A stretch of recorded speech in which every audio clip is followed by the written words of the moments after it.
मित्रांनो, आज आपण महाराष्ट्रातल्या अशा 5 गावांची सफर करणार आहोत. तिथले रस्ते, तिथल्या सुविधा आणि तिथली लाईफस्टाईल भल्या भल्या शहरांना लाजवेल अशी आहे. तिथला प्रत्येक दुसरा माणूस लखपती किंवा करोडपती आहे. पण ही गावं अगोदरपासूनच अशी नव्हती. त्यांनी स्वतःमध्ये बदल घडवून आणला, म्हणून आज ही गावं या उंचीवर आहेत. पण या गावाने नक्की असं काय केलं पाहूया आजच्या व्हिडिओमध्ये. पण व्हिडिओ सुरू करण्यापूर्वी तुम्ही जर आपल्या चॅनलवर नवीन असाल तर आता चॅनलला सबस्क्राईब करा. मित्रांनो, आपल्या लिस्टमध्ये 5व्या नंबरवर आहे अहिल्यानगर जिल्ह्यातलं राळेगण सिद्धी. आज हे गाव जेवढं सुंदर आणि श्रीमंत दिसतं तसं ते पूर्वी अजिबात नव्हतं. 1975च्या आधी या गावाची अवस्था खूप वाईट होती. पावसाचा पत्ता नव्हता, शेती पिकत नव्हती आणि गरिबीमुळे गावात भयंकर व्यसनाधीनता वाढली होती. लोक पोटाची गळगी भरण्यासाठी अवैध दारूचे गुत्ते चालवायचे. पण मग या गावात एका अशा माणसाची एंट्री झाली ज्याने या गावाचा संपूर्ण इतिहासच बदलून टाकला. ते व्यक्तिमत्व म्हणजे अण्णा हजारे. अण्णांनी सैन्यातून निवृत्त होऊन गावात पाऊल ठेवलं आणि सर्वात आधी गावातील दारूचे गुत्ते बंद पाडले. त्यानंतर त्यांनी गावकऱ्यांना एकत्र करून श्रमदान ही संकल्पना रुजवली. अण्णांनी ओळखलं होतं की जोपर्यंत गावात पाणी येत नाही तोपर्यंत पैसा येणार नाही. मग काय, संपूर्ण गावाने हातात खोऱ्याने टिकाव घेतले. डोंगर माथ्यावरून वाहून जाणारे पाणी अडवण्यासाठी ठिकठिकाणी बांध घातले, चर खोदले.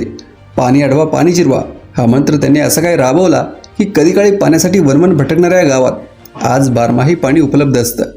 पाणी आल्यामुळे शेती फुलली. लोकांनी एका वर्षात 2-2 पिके घेण्यास सुरुवात केली. आज राळेगण सिद्धीमध्ये तुम्हाला कुठेही उघड्यावर कचरा दिसणार नाही. गावात स्वतःचे बायोगॅस प्लांट आहेत, रस्त्यावर सोलर लाईट्स आहेत आणि प्रत्येक घरातून लाखो रुपयांचं उत्पन्न निघतं. शिक्षणासाठी उत्तम शाळा आहेत आणि आरोग्यासाठी दवाखाने आहेत. ज्या गावात एकेकाळी खायला अन्न नव्हतं ते गावात जलसंधारणाचे आणि ग्रामविकासाचे एक जागतिक मॉडेल बनले आहे. इथले शेतकरी आज अत्यंत सुखी आणि आर्थिकदृष्ट्या सक्षम जीवन जगत आहेत. आता वळूया नंबर 4 कडे. मित्रांनो, तुम्ही शहरांमध्ये फिल्टरचे पाणी विकत पिता, पण छत्रपती संभाजीनगर जिल्ह्यातल्या पटोदा या गावात ग्रामपंचायत स्वतःच्या गावकऱ्यांना मोफत आणि एकदम शुद्ध पाणी देतं. पटोदा हे केवळ एक गाव नाही तर एक हायटेक विलेज आहे, ज्याला चक्क आंतरराष्ट्रीय स्तरावरील ISO नामांकन मिळालं आहे. हे सगळं शक्य झालं ते इथले माजी सरपंच भास्करराव पेरे पाटील यांच्या भन्नाट दूरदृष्टीमुळे. पटोदा गावात पाऊल टाकल्या टाकल्या तुम्हाला जाणवेल की आपण एखाद्या वेगळ्याच गावात आलोय की काय. गावातील रस्ते एकदम भारी आहेत आणि संपूर्ण गाव CCTV कॅमेराच्या निगराणीखाली आहे. इथली सर्वात भारी गोष्ट म्हणजे इथली अंगणवाडी. शहरातल्या मोठ्या प्ले स्कूलच्या जेवढ्या सुविधा नसतील तेवढ्या इथल्या अंगणवाडीत आहेत. लहान मुलांसाठी अंगणवाडीत चक्क AC लावली आहे, जेणेकरून मुलांना उन्हाळ्यात त्रास होऊ नये. गावात कुठेही उघडी गटारं नाहीत. कचरा गोळा करण्यासाठी ग्रामपंचायतीची स्वतंत्र यंत्रणा आहे. आता तुम्ही म्हणाल ग्रामपंचायतीकडे एवढा पैसा येतो कुठून? तर मित्रांनो, इथले लोक 100% कर भरतात. भास्करराव पेरे पाटील यांनी लोकांना पटवून दिलं आहे की तुम्ही प्रामाणिकपणे कर भरा, मी तुम्हाला शहरापेक्षा भारी सुविधा देतो. आणि त्यांनी ते करून दाखवलं. गावातल्या प्रत्येक घराबाहेर कचरा टाकण्यासाठी डस्टबिन आहेत. सार्वजनिक ठिकाणी बसण्यासाठी छान बाकडी आहेत.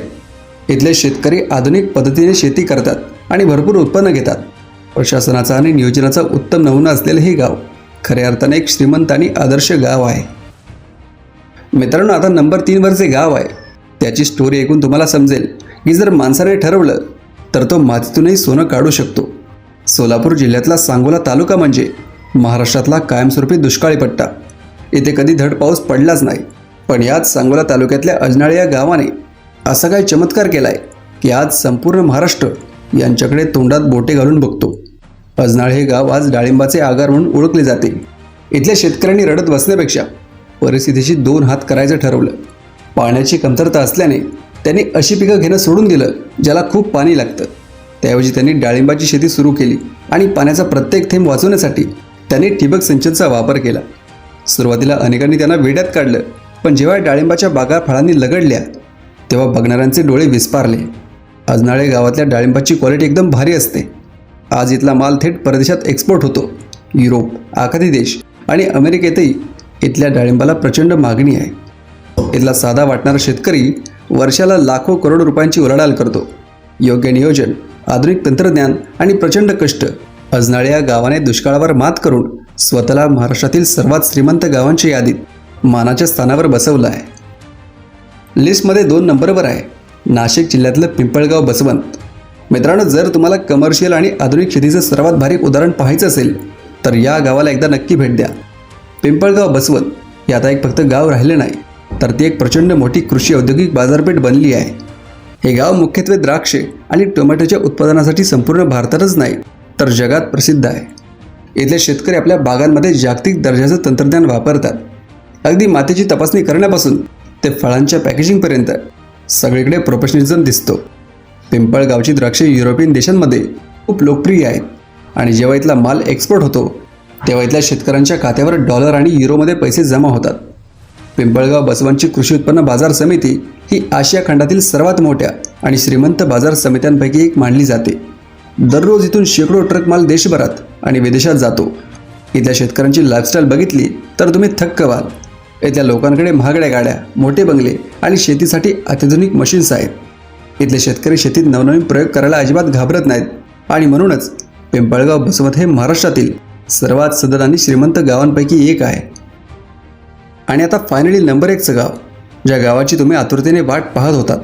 हे गाव फक्त महाराष्ट्रातच नाही तर संपूर्ण भारतात सर्वाधिक करोडपती शेतकरी असलेलं गाव म्हणून ओळखलं जातं. या गावाचं नाव आहे हिवरे बाजार. 1990च्या दशकात जर तुम्ही या गावात गेला असता तर तुम्हाला फक्त ओसाड जमीन, उद्ध्वस्त झालेली घरे आणि पाण्यासाठी वनवन फिरणारे लोक दिसले असते. गावात इतका दुष्काळ होता की लोक गाव सोडून शहरात मजुरीसाठी पळून जात होते. पण मग गावात सरपंच म्हणून आले पोपटराव पवार आणि इथूनच या गावाचा पुनर्जन्म झाला. पोपटराव पवार यांनी सर्वात आधी गावाला 5 कठोर नियम लागू केले, ज्याला त्यांनी पंचसूत्री म्हटलं आहे. यामध्ये कुऱ्हाडबंदी, चराईबंदी, नशाबंदी, श्रमदान आणि कुटुंब नियोजन यांचा समावेश होता. त्यानंतर त्यांनी संपूर्ण गावाचं वॉटर बजेटिंग सुरू केलं. म्हणजे जसा आपण पैशाचा हिशोब ठेवतो तसा त्यांनी पावसाच्या पाण्याचा हिशोब ठेवायला सुरुवात केली. गावात भरपूर झाडे लावली, बांध घातले आणि चमत्कार असा झाला की जमिनीखालची पाण्याची पातळी जी कधी काळी 100 फुटांच्या खाली गेली होती ती वरती आली. गावात चोहोबाजूला हिरवळ पसरली. आज हिवरे बाजारमध्ये एकही कुटुंब दारिद्र्य रेषेखाली नाही आहे. गावात जवळपास 305 पेक्षा जास्त कुटुंबे राहतात आणि त्यापैकी 60हून अधिक कुटुंबांकडे 1 कोटींपेक्षा जास्त संपत्ती आहे. बाकीचे सगळे लखपती आहेत. विशेष म्हणजे जे लोक एकेकाळी गाव सोडून पुण्यात किंवा मुंबईला गेले होते ते पुन्हा आपल्या गावात परत आले आणि मोठ्या अभिमानाने ते शेती करत आहेत. आज हे गाव बघण्यासाठी, इथला विकास अभ्यासासाठी देश विदेशातून लोक येतात. तर मित्रांनो, ही होती महाराष्ट्रातील ती 5 गावे ज्यांनी आपल्या मेहनतीने आणि एकजुटीने गरिबीला कायमचं हद्दपार केलं आहे आणि संपूर्ण जगासमोर एक आदर्श निर्माण केला आहे. जर तुम्हाला हा व्हिडिओ आणि माहिती आवडली असेल तर आत्ताच व्हिडिओला लाईक करा आणि आपल्या चॅनलला सबस्क्राईब करा.